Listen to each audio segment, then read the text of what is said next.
ဆိုတော့ဒီမှာဘာတွေ့ရလဲဆိုကြောက်ပေါ်မှာတဲ့ကြားတဲ့ခါမှာတဲ့သူကခန်းငယ်ရှင်မာကုခရစ်ဝင်ခန်းကြီး၄ထဲမှာကြည့်မယ်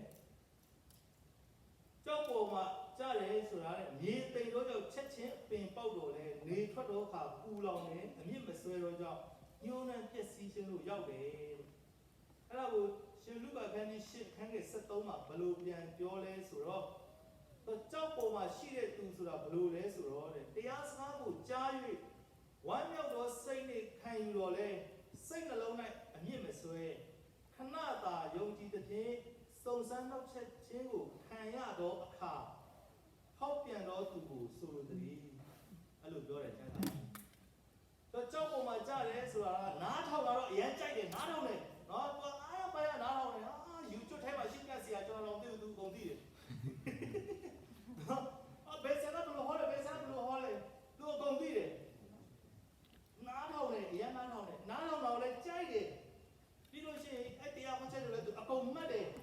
သိတယ်ခံယူတယ်ဒါပဲလေအမြင့်မဆိုဘူးပြဿနာ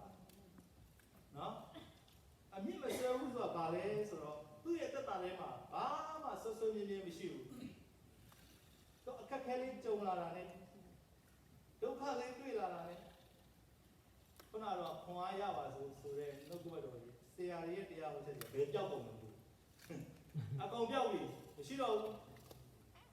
နော်ခွန်အားရတယ်လည်းပြောက်ကြားခဲ့ကြတယ်လည်းအကုန်မေ့ဆိုရဲအတ္တတာမျိုးဖြစ်တယ်အဲ့ဒါကကြောက်ပေါ်မှာကြားတဲ့မျိုးစေ့အတ္တတာမျိုးဖြစ်တယ်ကြောက်မြေဆိုတဲ့လူမျိုးဖြစ်တယ်နှုတ်ကပတ်တော်